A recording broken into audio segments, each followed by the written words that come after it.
All right, so you're thinking about starting an aquarium here in Illinois. That's awesome. Whether you're dreaming of this incredible centerpiece for your home or maybe something to really wow people at your business, getting it right from the very beginning is absolutely everything.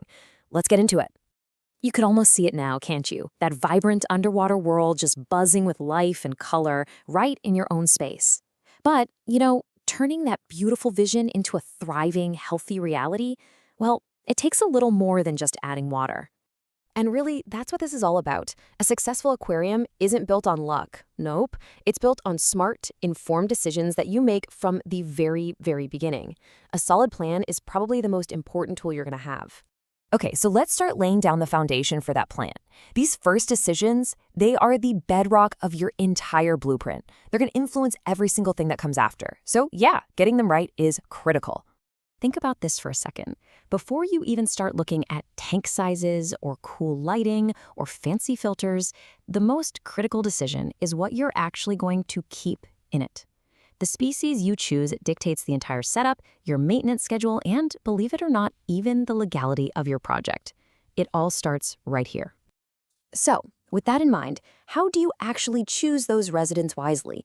Let's talk about the right way to pick out and source the fish and other little creatures that are going to call your aquarium home.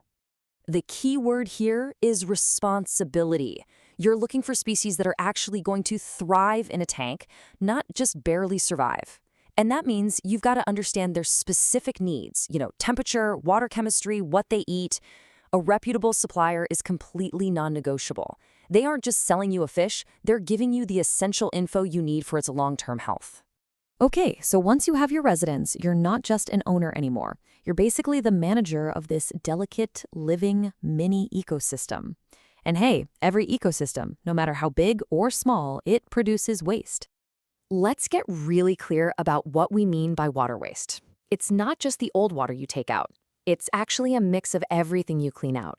The water itself, any residue from scraping the tank, and all the gunk that's trapped in your used filter media. So what do you do with all that stuff? Well, here's a pretty clear plan. Rule number 1, never, and I mean never, dump it where it could get into local waterways.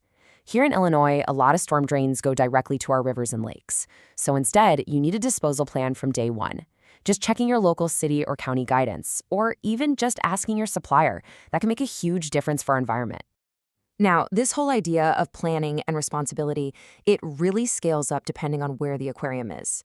See, the rules of the game change in a big way if your tank is in a public business versus, say, your living room. The responsibilities just multiply. So what's the difference? Well, at home, it's all about your own enjoyment, right? But in a business, it's about the customer experience and, more importantly, public safety.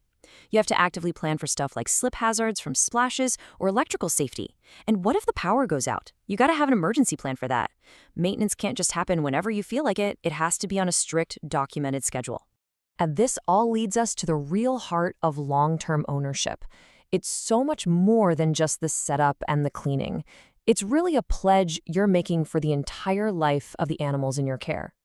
This is a question every single potential owner should ask themselves before they even buy a tank. Life happens, People move, situations change. What is your plan for your aquatic pets when it does? The absolute number one priority is to prevent any kind of environmental release. So again, never dump anything from your tank outside. Your plan should be all about finding another responsible owner or using a legitimate rehoming service. And as you can see here, keeping a simple list of what's in your tank, it just makes that whole process so much easier and safer for everyone. This really changes how you look at the whole hobby, doesn't it? An aquarium isn't a one-and-done purchase. It's an ongoing operations project that's going to require your time, your attention, and, yeah, a budget.